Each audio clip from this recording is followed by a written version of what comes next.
Game day once again tomorrow. Rentschler, East Hartford, Connecticut, baby. 7 p.m.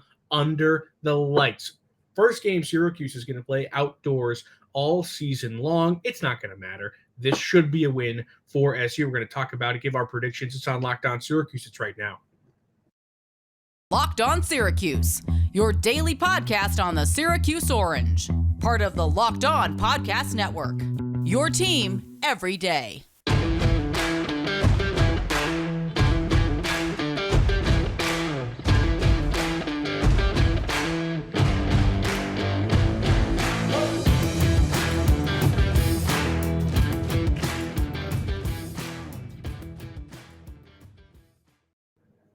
Matt Bonaparte, Owen Valentine with you on Friday. Thanks for making Locked On Syracuse your first listen every day. We are free. We're available wherever you get your podcast. And today's episode is brought to you by BetOnline. BetOnline has you covered this season with more props, odds, and lines than ever before. BetOnline, where the game starts.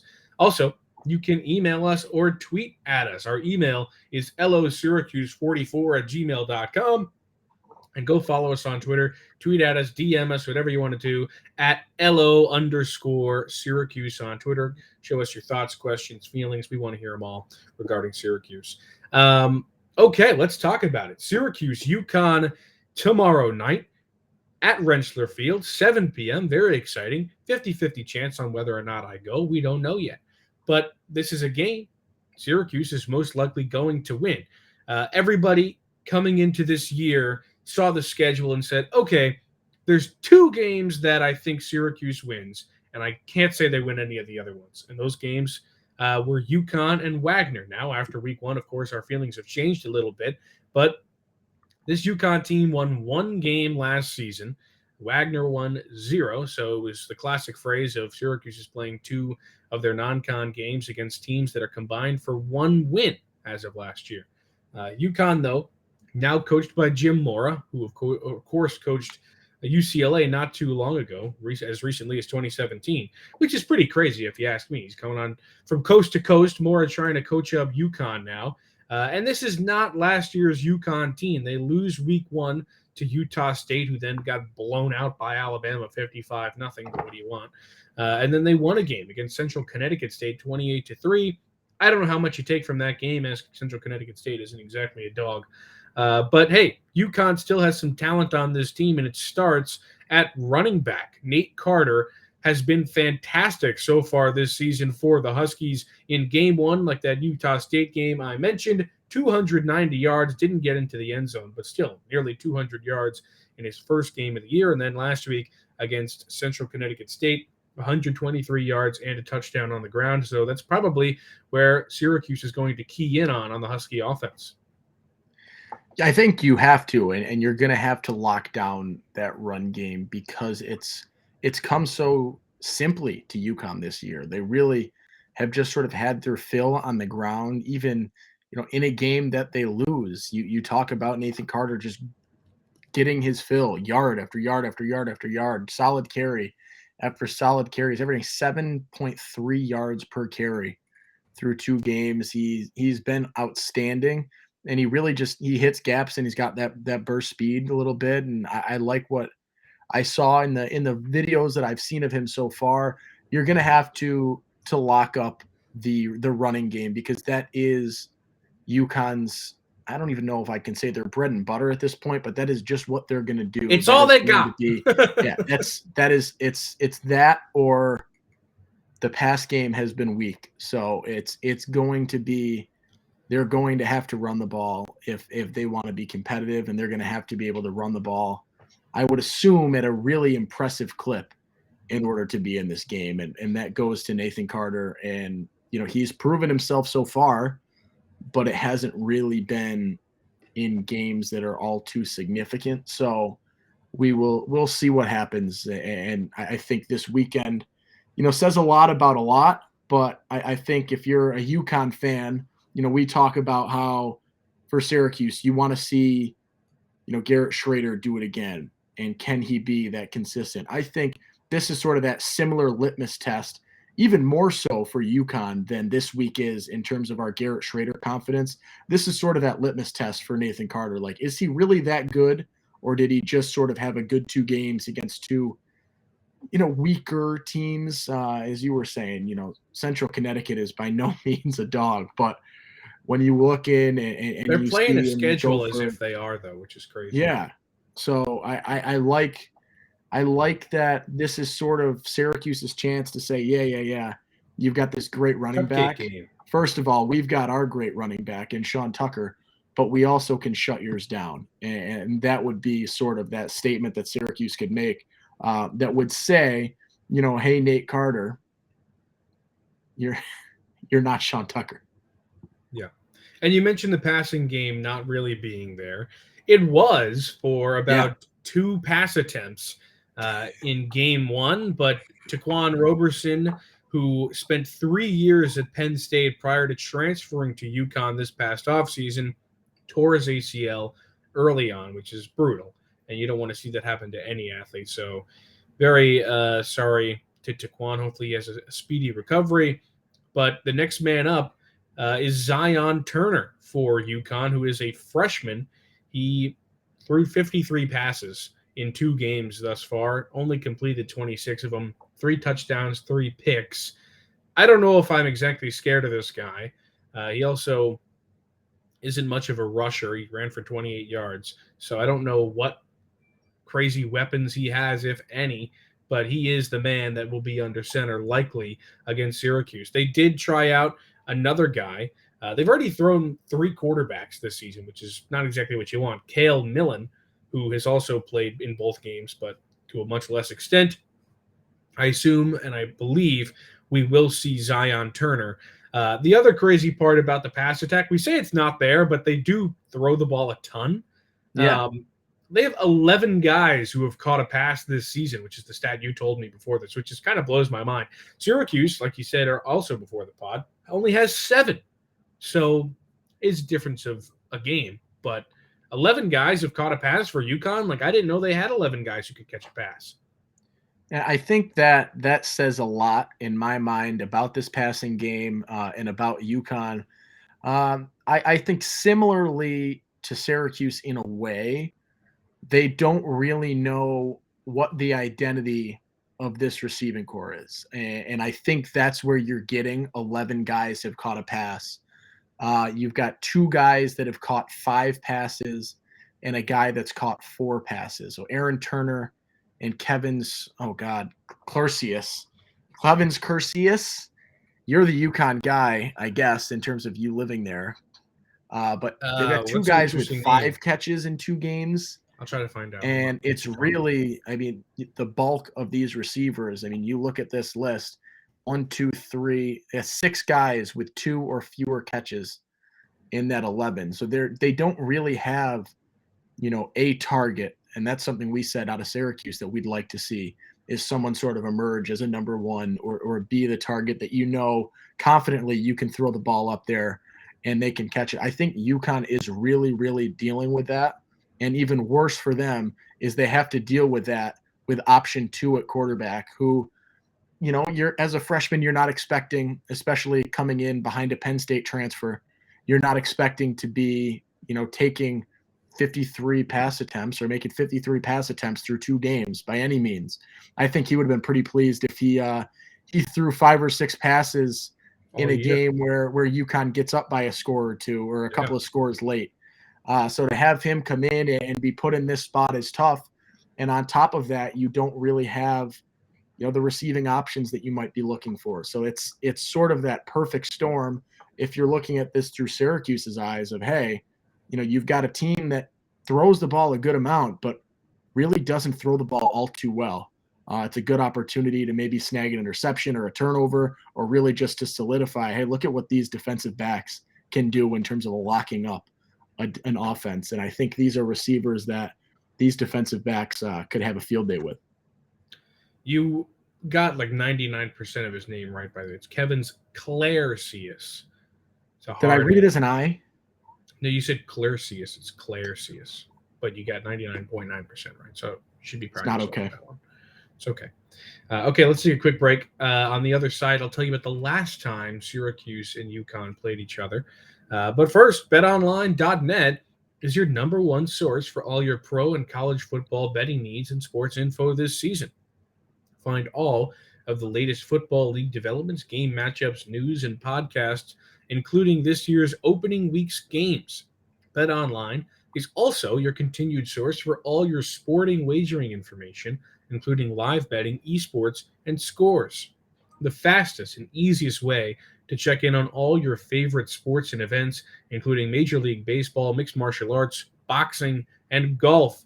Head to the website today or use your mobile device to learn more about the trends and action. Bet online, where the game starts.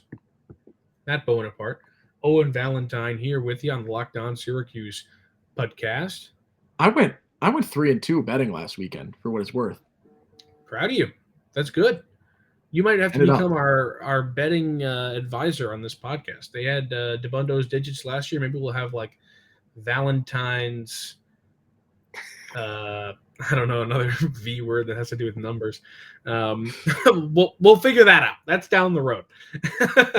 Anyway, last time Syracuse and UConn played was November of 2009. The world was coming off a New York Yankees World Championship. You love to see it. And Syracuse was in Connecticut again for a game against UConn. Didn't go SU's way. First quarter, Connecticut puts up 14 on the board. Syracuse answers with 3. Then both teams put up 14, and UConn kind of runs away with it, outscoring SU 21-14 in the fourth. 56-31 your final in that one. That made UConn 6-5 on the season, while it made SU 4-8 to end the year for the Orange. Greg Paulus, of course, was your quarterback that year for Syracuse. He actually had a decent game, went 24 for 32 in the air, threw a couple of touchdowns. Ryan Nassib even came in, had a really good game, 7 for 9 through the air, threw a touchdown. But it wasn't enough. Even DeLone Carter, he ran one in, had 100 yards on the ground. The offensive output that day was great. They just didn't play any defense at all. I don't expect that that'll be the case when Syracuse plays UConn tomorrow, but hey, you never really know. That game was a noon game. This game's a 7 p.m. game. Things change, Owen. Everyone, when the lights come on, playing at Rensselaer, anything can happen, I guess. That's true. I guess. I'm on, my mind is everywhere today. All I took away from your recap of that game is that I want to buy a Ryan Nassib football card. You're a huge Ryan Nassib guy. I have a Dungy card that I found the other day. Ryan Nassib was just when I was, old enough to start appreciating football, I was watching Ryan Nassib at Syracuse. And I know it's I get appreciation, if you're used to watching, top schools, that is taken with a grain of salt. But it was cool to watch a guy like Ryan Nassib, who I just felt did what you wanted from a college quarterback who was doing his thing. And then the bowl game against Kansas State and the Pinstripe Bowl, just it was nice. My parents got me tickets as a Christmas gift. We went, we watched. I was starting to chant. It was oddly enough the Penn State chant, but we are SU instead of Penn State. I was in my element. Supposed to say CUSE. I only found that out in my senior year. Really? Yeah, it's supposed to be CUSE. Oh, I did know that. I just found that out. But I wasn't saying it like that. But tangents. This is different. It's been a while since they've played. What is it, 15 years? Not quite, 13. But still, it really has been a while since these two teams have played. And it's kind of interesting to have it's a Big East football game, which I can't say with a lot of spice and have it have anything as if this was a basketball game. But it is nice to have this game against UConn. And I'm a fan of Rensselaer Field, so that's kind of cool that it's there.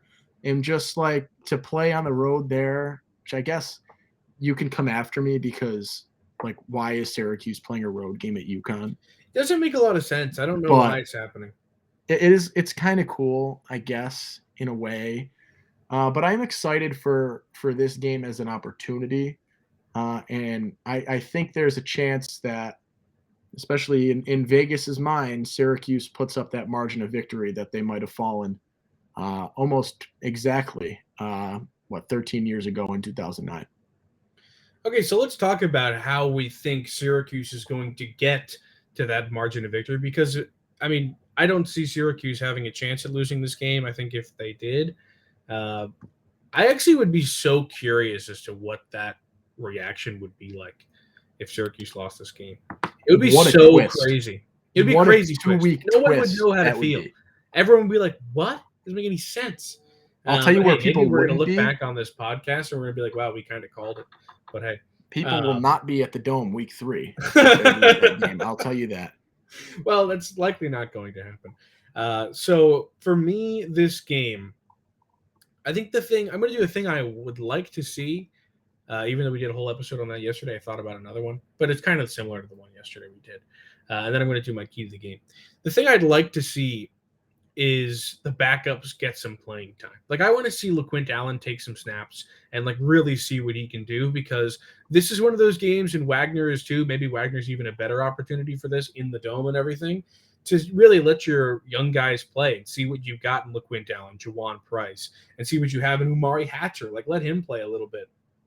Maybe let Carlos play. Like, let's see what this team has, because why play Schrader? Why play Sean if you don't have to? I like your take. I do. And I think I'm on the same page. And I was almost getting at it a little bit in our sort of stay healthy conversation that we had yesterday, and that 0 injuries. Is like, it would be really nice to put yourself in a position, and not that this game as a whole doesn't put you in a position to try a few things, but it really would be nice to be able to try some things later on in this game, because you don't have that week 1 cakewalk that is so typical as a Power 5 football program, even if, Syracuse is at the bottom of that group.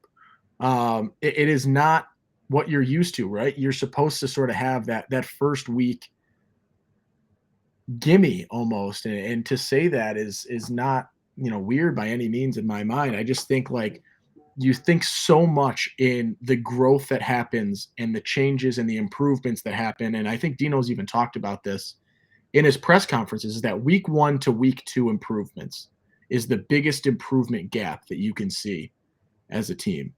Syracuse now, with a week 1 win, has this cool little opportunity in week 2 to do that again, and sort of have this week 2, now week 1, try a few things, see what works, see if you can fix a few things, iron a few things out in a lower pressure situation, where they can then come out and be, in better shape, or have some more things in the back pocket for that Purdue-Virginia stretch, which we've talked about are 2 winnable games, but also 2 losable games. This is a really nice opportunity. I guess if I want to put in something that I want to see outside of that, I said it a little bit at the top of the episode almost. I would love to see this receiving group show me something, whether it's a guy that stands out or someone who we don't really have circled at this point, getting a couple of catches, breaking a tackle, something, getting some yards, burning a defender. I would really, really love to see sort of the, what do you got in a game where you're most likely better than who is guarding you? What can you do in that situation? And can you show me something given that scenario? Absolutely. So, yeah, I mean, the receiving core is the one that is the biggest question mark on offense. So just seeing different guys in there, it would be really cool. I guess the key to the game, because I don't know if instruction is really what's necessary here. Key to the game is play your game and refine the tools that you have, and just make sure that you continue to bolster the identity of the team this season. Because these first couple of weeks, and even in the next 2 against Purdue and Virginia, we will find out how good this team is going to be. Because you get this game to see, okay, let's see if Sean, like the Albany game last year, like Sean broke so many records in that game. He only caught like 4 passes, but ran every time he caught the ball, it was like 73 yards.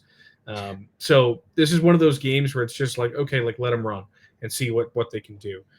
So just play your game. That's my key to the game. What is yours? My key to the game, I didn't even think of this. So we're going to get true off the cuff key to the game.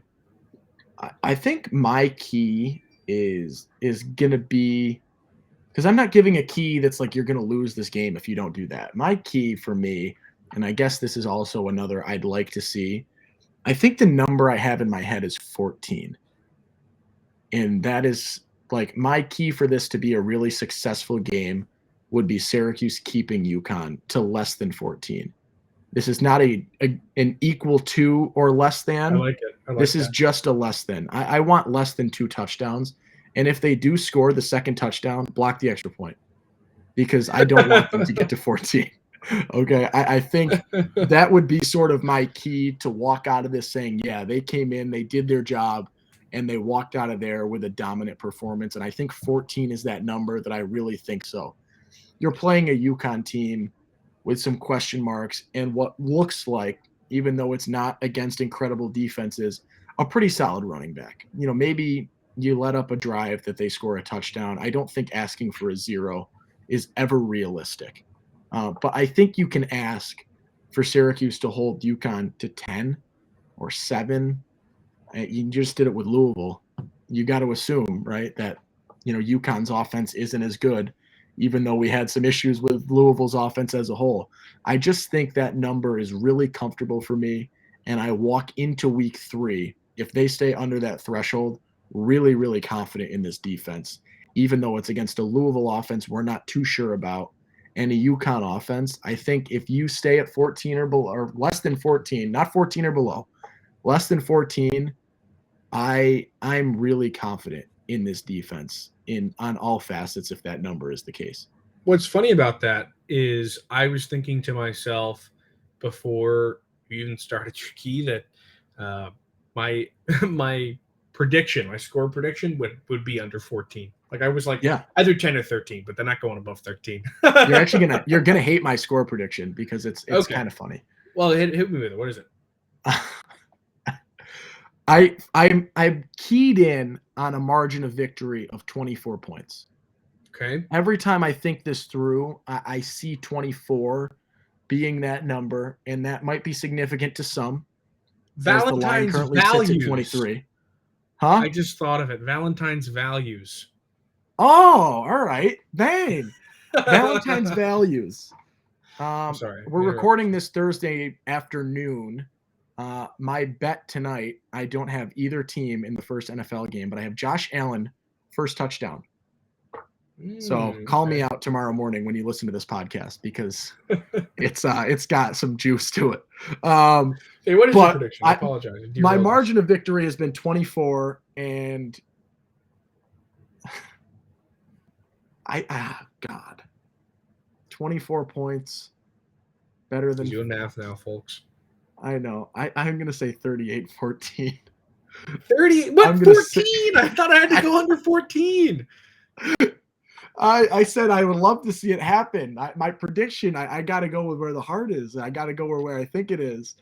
I think 38-14 is where I go. I do think they're at 14. I don't think they hit 17. But yeah, 38-14 is where I will land. Maybe I'll put a little graphic together with your take. Okay. Mine is 36-13 because I stick to my word. So I've got 36-13. You've got, what was it, 38-14? Both SU victories. All right. Well, that's all we got. Maybe you'll see that on Twitter, hopefully. We'll see. But that'll be on Friday when you listen to this. So thank you for making Locked On Syracuse your first listen today and every day. Get more on the ACC by making Locked On ACC your second listen every day. Host Candace Cooper and the local experts of Locked On take you across the ACC in 30 minutes. Make Locked On ACC your second listen. That is Locked On ACC. And Owen and I will see you on Monday to recap.